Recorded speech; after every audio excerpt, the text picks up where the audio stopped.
Hello everybody, welcome back to Road to Master. Hope you're all having an amazing day. We're starting off here with the black pieces against e4, against a 1637 from the Philippines. We have an e4, let's go e5. And hopefully we can play a line that we know. I think last time it was an Italian, they played a four knights Italian, which is slightly different. I've done a bit of studying on it, but it's still a bit sort of loose in my mind. Oh, we get a Scotch. Amazing. Amazing. Let's go takes as per. And we have a knight to d4. Now, we've shown the queen h4 line. Shall we potentially go with the classical? We could go with the Schmidt. Or we could go with whatever that bishop one's called. I forget the name. Let's go... Let's go classical. Let's go classical. Why not? Why not? What's the worst that can happen? If they take the knight here, we go queen to f6. And my mouse is struggling. But yeah, if they take, we go there. And we're threatening mate, so we can just pick that knight back up without damaging our pawn structure. And there's nothing really they can do to defend it. They could go bishop there, but after bishop takes, we're still threatening mate, so then we can still pick up the knight. And yeah, let's go for that. I think that is the main move. It's called the intermezzo variation, apparently. And if you guys don't know what intermezzo means, it means in between. So when you say you've got an intermezzo move, it's an in-between move, because... they have to deal with it, and you still have the threat, basically. So that's what that means. I think it's Italian. It sounds Italian-y. Who knows? Who really knows, though? And I think we're taking back with the queen here. And we've got good activity, basically. Yeah, I don't think knight takes is advised, but it's definitely not ideal. Now, we can just take that queen... mess up the pawn structure, and then take back with the b pawn.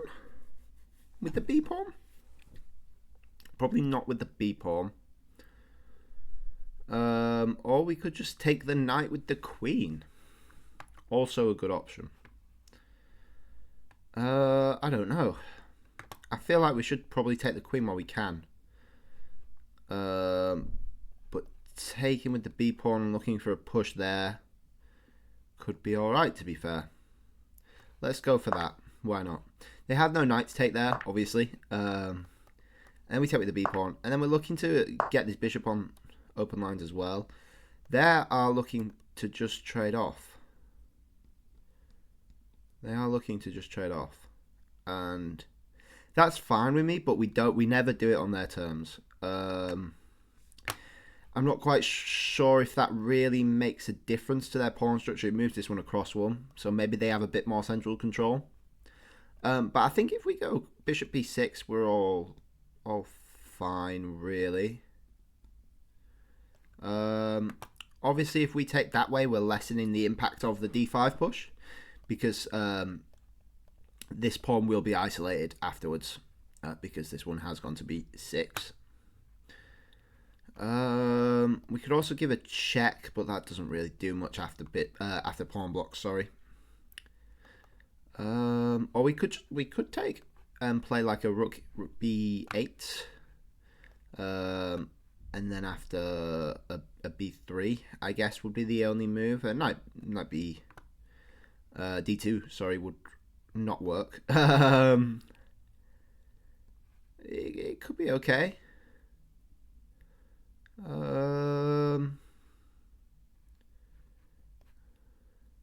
Yeah, the problem is after we take the bishop here and double their move their doubled pawns, they are free to just take this d5 pawn after the push, because then they don't have any double pawns left. Their pawns are back to being connected, and we've actually just sorted out their pawn structure, which isn't ideal for us.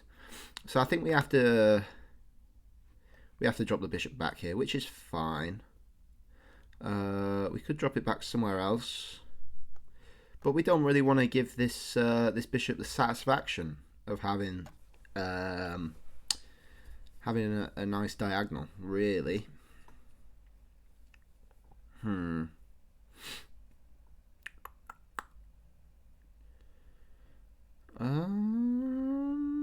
Yeah, I think we're gonna have to go back to b6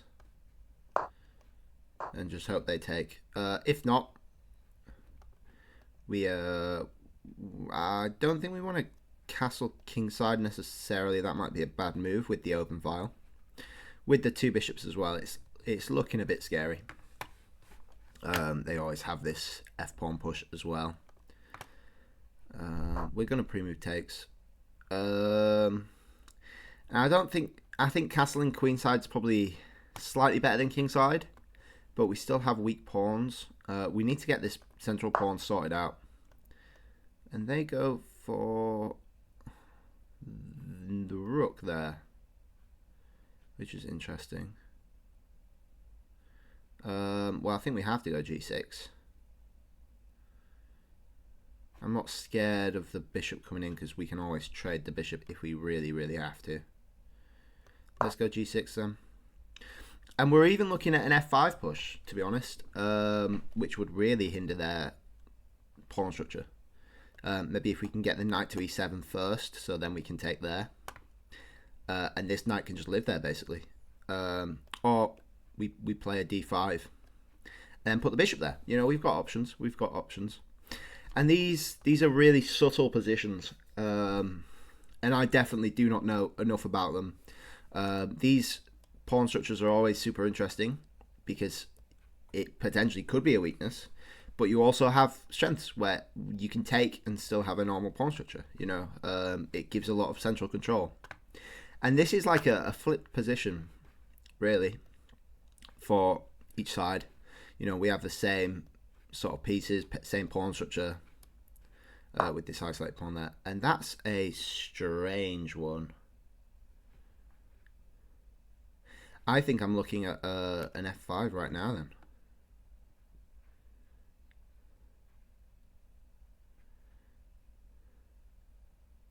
Maybe not, maybe not.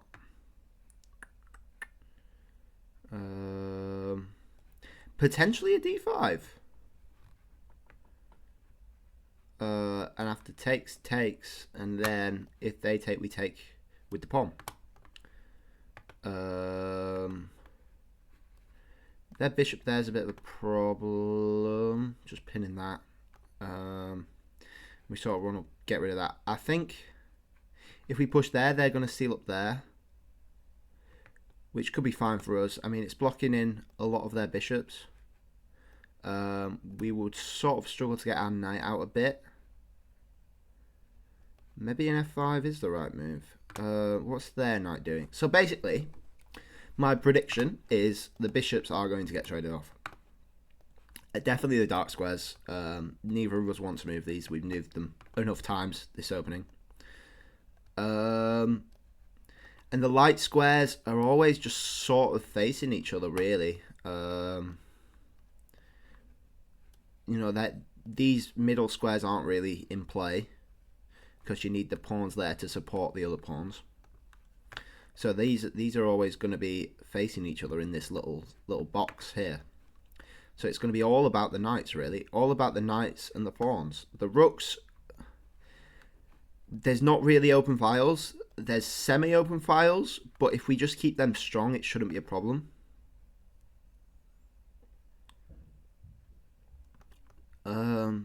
So I think we've got either that or that.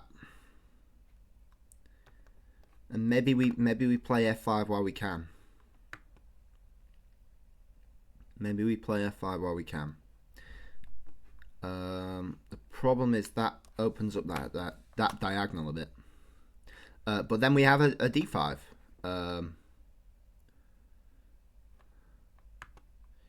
No, because they have takes and then takes there. With the check on the king and rook. So maybe we go there straight away. Free up the bishop. What can the bishop do though. Maybe just sit on e6. Then we go for a long castle. Let's go with d5. I think we want to get that in probably sooner rather than later. And it gets his bishop active. We can't go there. We can't go there. So where else is there to go? This diagonal, you know. But yeah, we can only wait and see how it plays out. We can only wait and see. So this is going to be the last episode before Christmas. I'm planning on taking a few days off. I'm going to take Christmas Eve, Christmas Day, and Boxing Day off, so don't expect a video then. But the day after Boxing Day, completely back to normal. I've got a few top tips videos as well. If that's what we're sort of calling that series, I'm not sure. But those sorts of videos planned that I want to be making soon. And it's going to be a good new year, I think. Lots of stuff happening. Bishop there could be quite nice, but then we're stopping any pawn push. I'm not really sure what that's done. Maybe they were scared about d4, but that's an incredibly weak move. So I think we like that. It stops a very nice square for their knight as well. We definitely didn't want the knight coming in there. So yeah, maybe that's a bit of a mistake for them. Cool. There's potential of trading off a knight for a bishop.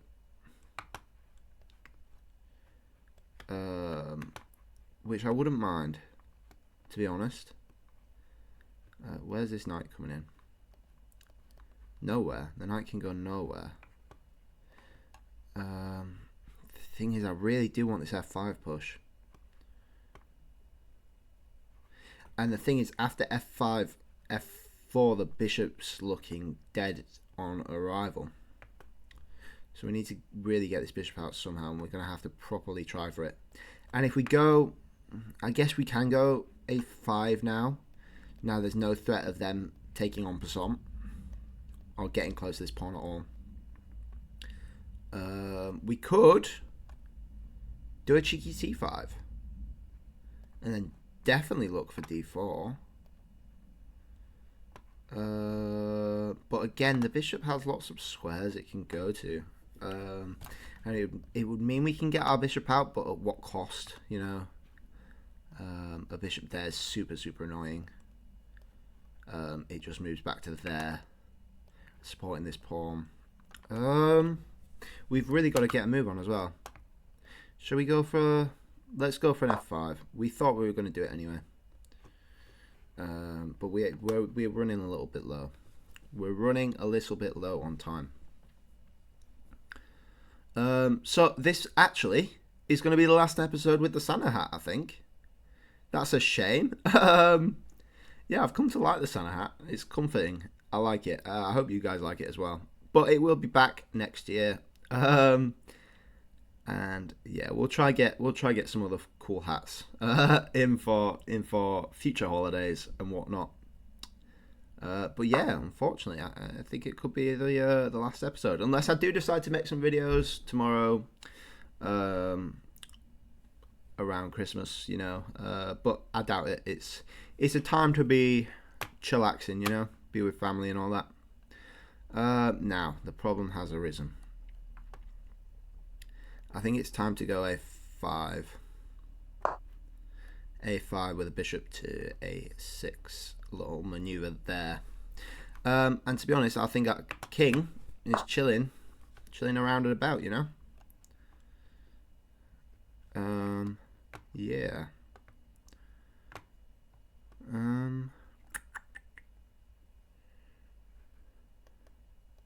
The knight can't really go nowhere.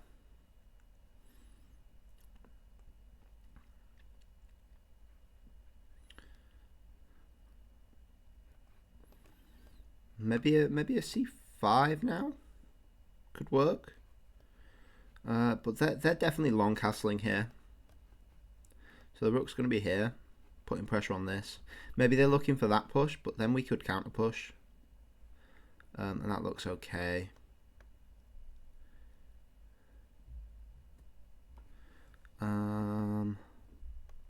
Yeah, we desperately need this bishop in the game. And maybe we look for takes,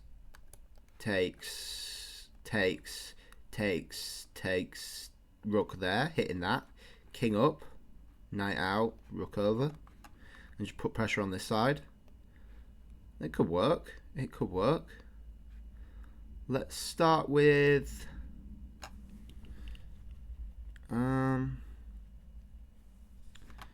let's start with the bishop out, because this bishop's stopping us from doing a lot of things.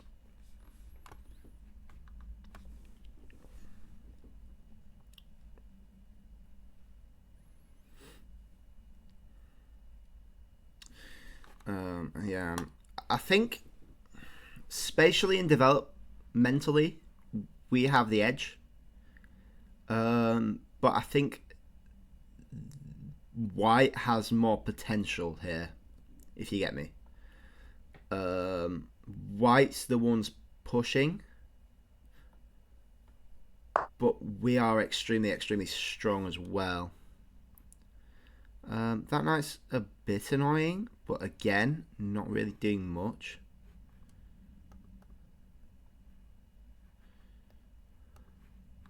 I could take that pawn.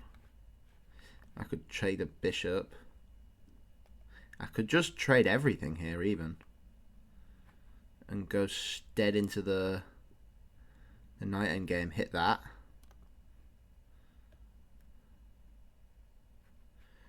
We could do an f4 push. I don't think that would work.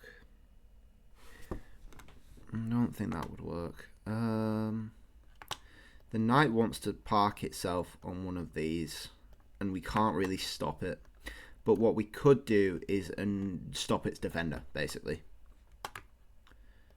And to be honest, the pawn there isn't much of a threat, because without, they would have to push f4, but then they've got no central pushes, so this is basically locked up, which wouldn't be bad at all, I don't think. So let's I think trade off. If they and then we go ahead and take the bishop, and I think we just develop as best we can. Do we want to go knight there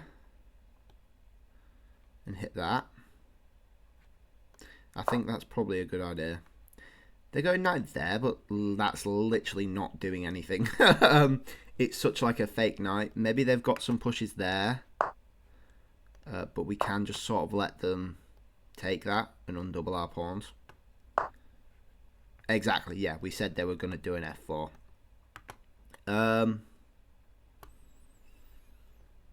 And now we lift the king up, so we can maybe hit our knight there and just completely stop that. That would be really nice. Yeah. Should we go for that even?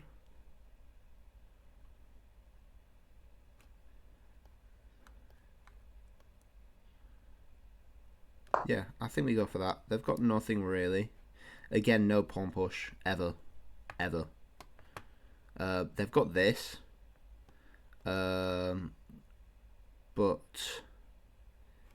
yeah, the h4's a bit annoying. But once we got the knight there, we can always just put a rook there with the doubled rooks. Well, not doubled, but connected rooks. And yeah, I think we're all good.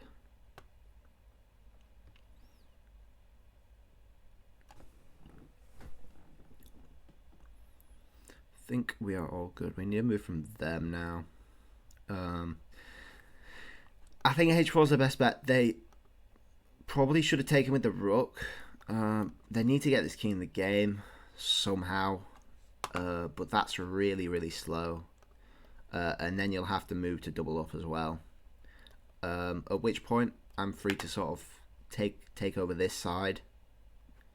I don't think you're really ever pushing those. just because these, like I said, like these free pawn structures are so like subtle and complicated. You see, that's completely messed up, and that's actually like a bit of a weakness for them. Yes, they have a passer, but they've got no chance of ever actually pushing that unless we get rid of all the pieces and their king magically comes in, like on this side, you know. But ours is just so solid, but theirs is so weak, and it's like a couple moves difference, and you know, and that's the sort of like thing that I really hope one day I can master, you know, because that's what gets you to the top level, you know. So, but for now, I think we have played it okay. And we'll threaten this knight a bit, kick it about. I see potential of that now. At which point I think we actually just take the knight. Yeah, they go there, and then we take with the king. Perfect. Yeah, there's going to be a weak pawn there. After takes. Yeah, so they go there. Now, can we even just go rook b8 here? If they take, we take, and that's super weak. If they push, we take and then take and then take. We're also threatening takes. Yeah, I think we can. That's the immediate stuff. We do have to keep our king close to this pawn. That is the one downside about giving them a pass pawn like that. We have to keep pretty close, and that was definitely the right move to do. It was tempting to go for this, but I think that's very slow. And now we have. Oh, what do we have?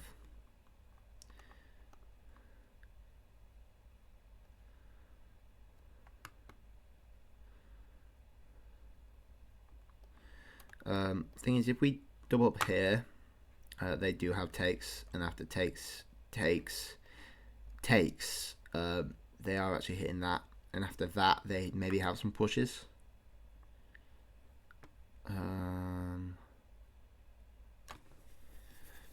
Because takes, rook takes, and this one's very loose. You would have to go maybe like h5, but then even rook there. That could work actually. That could work. Let's go. In fact, let's go rook b6 just so it's covered by the pawn, and then if they take, we can just actually take. And if they push, we still have the same sort of advantages. Let's go rook b6 here, and we're just looking to double up. So then, after takes, we are just winning the rook, and we're also threatening to just take, and be up a pawn that way. This passer would be a bit scary though, but I think we get there in time. Questionable because the king can't ever come across. We do have some pushes actually with maybe a g5, and try just weaken this pawn. And then you've got a h6 as well.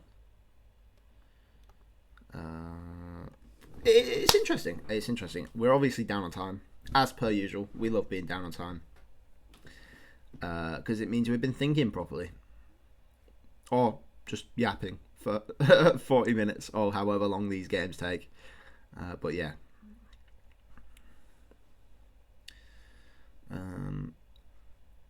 Yeah, I would say end games are probably my stronger area.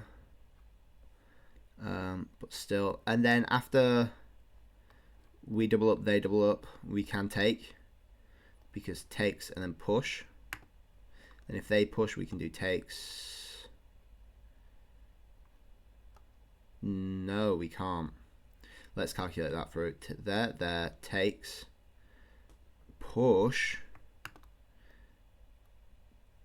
there, takes is really annoying. Actually, There takes push. Ooh, super interesting. There takes push, still pinned. Still threatening to take, and then we're threatening to push as well, but I don't think we would really do that. We would probably take. Let's take it, and we're looking at maybe winning this if we can. We just don't want to leave ourselves with this being really loose, and we definitely don't want to trade off rooks, especially with this one. So if they take with the rook, I think we just go rook there, and then rook there, and then be really, really tight with these. Yeah, so I think we might go c5 here, and if they push, then we can push again, actually. And then both the rooks are actually pinned, which is super nice. So let's go c5. And this is interesting. I could honestly say this could go either way. I think our rooks are better placed. I think our pawns are a bit more threatening, but this pass pawn is a huge plus for them because the rooks are likely to trade off, and I definitely want to take that and go there with a c6 and then go a rook there as well and just completely be solid.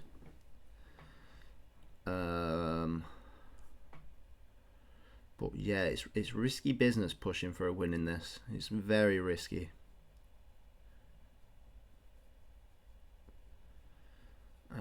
But if you feel like you have an advantage, you know, you've got to push for it. Otherwise, what's the point of playing the game, you know? Do you even like the game if you're not pushing for a win when you feel like you've got an advantage? You know, and like there's situations, yeah, maybe you could be persuaded, like if you're playing a higher opponent or something, and you feel like you might have an advantage, but you're not sure, maybe you could be persuaded to take a draw. But I think you're never going to learn like that, you know, and unless you're playing in the World Championship match or a candidates or whatever, you know, do wins really matter that much? You know, I think not. But that's just me. You know, there's people who would disagree and say half a point is better than no points. But yeah, fair enough to them, I guess. I think we can take this pawn. After rook takes, pawn takes, rook there. We can go c5, and that's very scary for them. We've undoubled these with 2 connected passes. Super, super scary.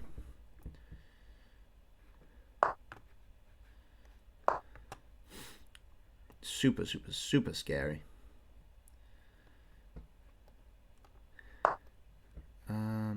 And they want to be scary as well. Good for them.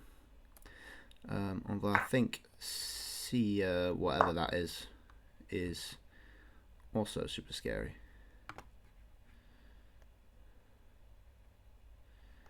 Let's move the rook up while we can and just not give them any more space. Because actually a rook check there, if we give them another move, a rook check there would be quite scary for us. But their king's not coming in, like, at all.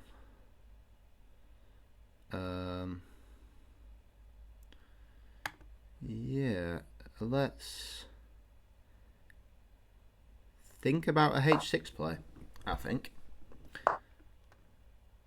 And start with a g5, because this pawn will be hanging at the end of it. And we're threatening to push as well. So maybe we've got something here. I don't want to be too excited. If takes, we take, and we're all good.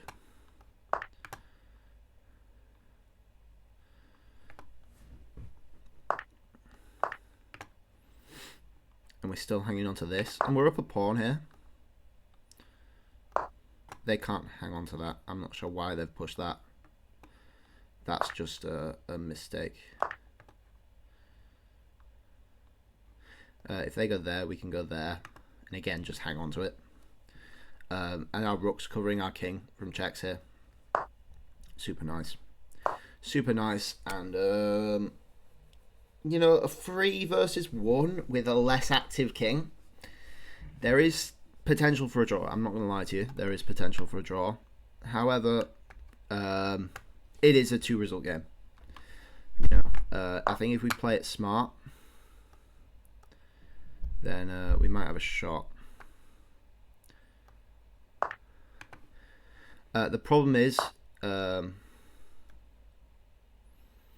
if they ever trade for this pawn after king takes, that pawn's unstoppable, basically. So we go king there and just run out the clock on their king, I believe. King there's better, because then the king has to go back, and then we can go up and win this pawn. Ooh, that's interesting. That's quite nice. That's quite a nice little idea, coming from the back and trying to give checks. But I think we might be okay. Don't want to speak too soon. Maybe we want to come round back. And then push this and try to pick this up. And go for the 2-pawn advantage. I don't think we can realistically do much here. We could...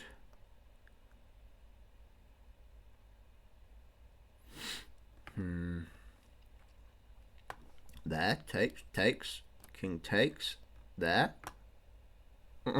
It's cheeky. It's cheeky. I'm not gonna lie to you. That's a very cheeky little tactic there. Very cheeky. That's very nice. I don't think that would ever happen though.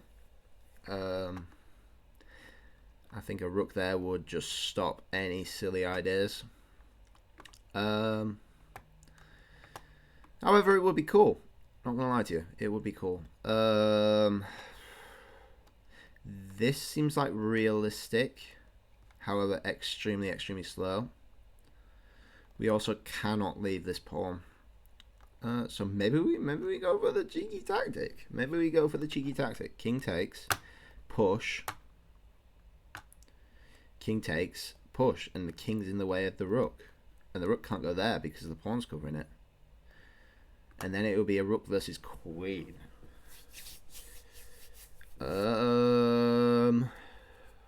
Gosh.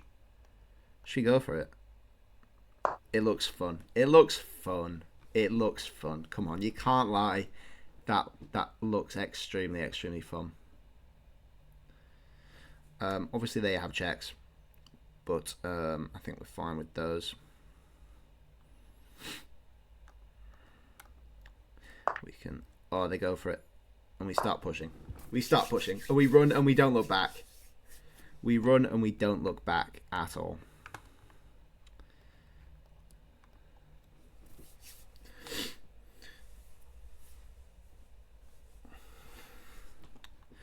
We run and we do not look back. The good thing about getting the pawn up the board is that the king has to go over there to cover it, at which point we can potentially go after that e-pawn. But there is also a chance that we lose the c-pawn as well. So, you know, it could be a blunder or a brilliancy. Who knows? But it is a nice little trick. You got to admit, a nice little trick.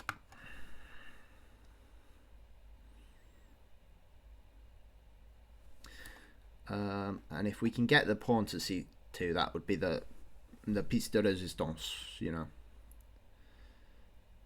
And they're thinking about it. You can see their brains moving. I'm sure they know they can't.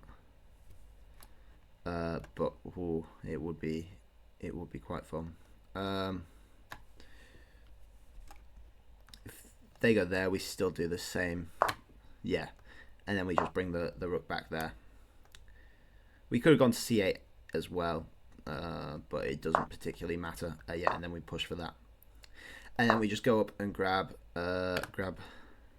this little pawn there, and hopefully we win.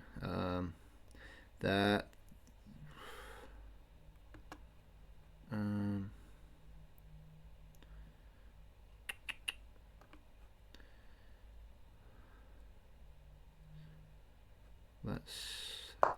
Let's try our best. I think this is probably drawn, but hey ho, that's the way it goes sometimes.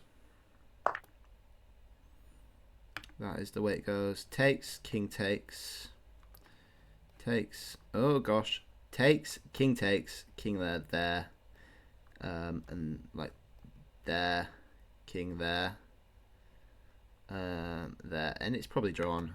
We could try check. And go for that, but yeah. The problem is we only have one square, and they have lots of squares. But yeah, let's. We definitely can't take, which is unfortunate. But.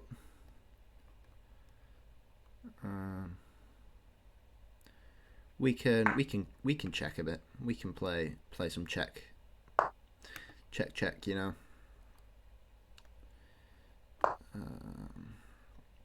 And I mean it's dead drawn, but it looked fun. It looked fun. That's all that matters. That is all that matters to me.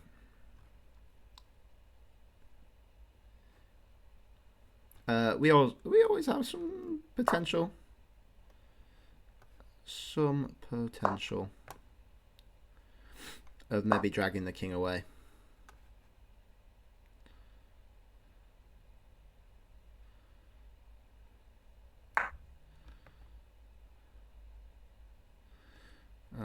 King goes there, we go there. There, and we're playing Tig basically. Or tag, whatever you call it.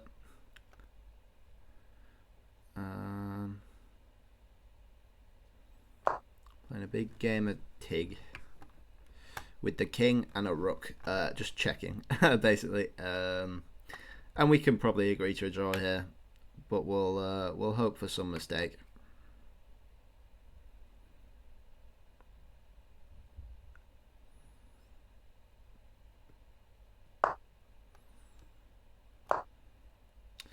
Or a repetition, probably more likely.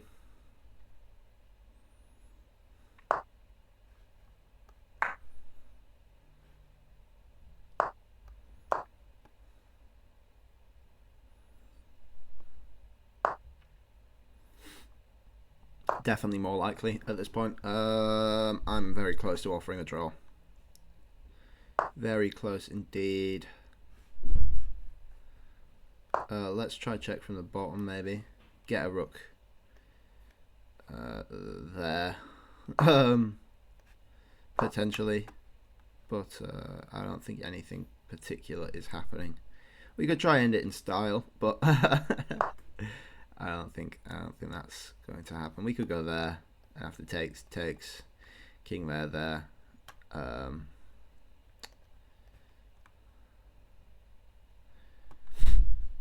Let's go for that. That seems like a cool way to finish it. Amazing. Beautiful draw. Love it. Love to see it. That was quite fun. I enjoyed that.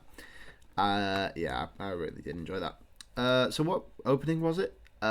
Scotch intermezzo variation, apparently. I got a brilliant move. I hope it was that rook move, because that would have been fun. Yeah. All good. Takes. Perfect. Book moves all round, and it wanted us to take the bishop, which is super interesting. Super interesting. I'm not sure what the plan is there. Maybe you just accept the pawn structure, and it's obviously, you know, you can sort of tell from the opening that it's heading to a draw. It liked the d5 push, but not the f5 push. It wanted a knight going to e7, and maybe hopping up there, I guess. But who really knows? I guess the computer knows, doesn't it? We can have a look. It doesn't tell us anything. Okay. It didn't like a5. To be honest, I wasn't a big fan of that either, but I didn't really see anyway how to develop. It didn't like this whole bishop plan on a6. But yeah, I guess the knight tactic is okay. And it wanted us to take. So you take there, pawn takes, and knight goes there, and this is extremely weak for like almost the entire game. You would have to maybe go there. I'm not really sure. It's like I said, very subtle position, you know.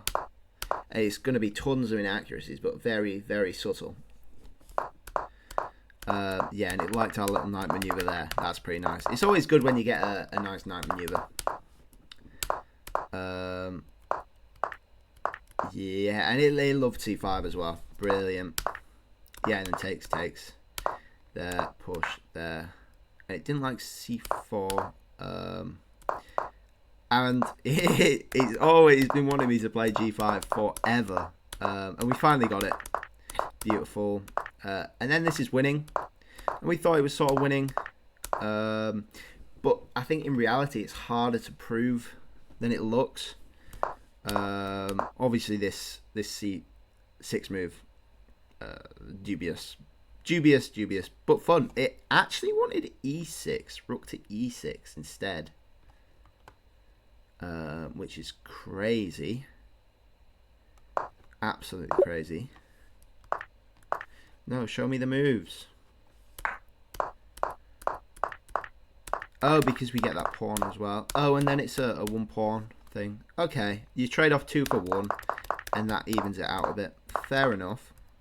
Because it's tempting to focus on these pawns. But it's actually quite smart, because once the king takes this, it has to take this. Otherwise, it's lost.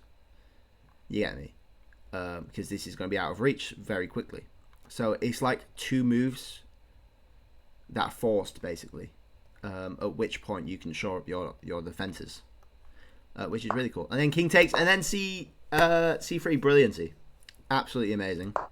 Which was our plan. What was the right move here? It wanted us to check. It wanted us to check. And then do what, exactly? Rook e6, apparently. And then it's not telling me anymore. Rook e6. And I guess keep checking me? I genuinely have no clue. But c3 brilliancy, absolutely brilliant. And we discussed this a fair bit. It's because the king is blocking off the rook, and the pawn is stopping the rook getting to b1. And then it wanted us to check, and I knew it wanted us to check. And ideally, it would want us to go like there, so it can check and then get on the back rank. But you know, hey ho. And then how did we mess this up? We messed it up like that, apparently. It wanted us to do a D check. For some reason. Yeah, it wanted us to do a rook d7 check. And I have absolutely zero clue. And that shows just how complicated these rook and pawn endings actually are. You know, one check that looks like it does nothing. And that's the winning move. Like, what? Like, what? Who would have thought that, you know? But yeah, wow. And then it just doesn't elaborate, which is brilliant. And I would love it if like chess.com or Lichess just had something that elaborated it in like human speak. You know, I'm not sure what AI stupid robot thing would need to do that, but it would make things so much useful. Because saying show me the moves and having 2 moves in the future, you know, it doesn't really help. But yeah, we knew this was drawing. And you can shuffle literally all day doing this. And you'd never run out of moves. But it's going to be a draw no matter what you do, basically. So we had a bit of fun there. We had a laugh, some good openings, a fun end game, which isn't very common with rook and pawns. They're usually a bit boring, but that was quite cool. Some nice little tactics there. So yeah, I hope you guys all have an amazing Christmas, an amazing Christmas Eve, an amazing Boxing Day. And yeah, please keep a lookout for more content after that. Because like I said, I'm having a short break. But yeah, other than that, please like if you liked. Please subscribe if you really liked. And I will catch you guys all, not tomorrow, but later. Bye bye.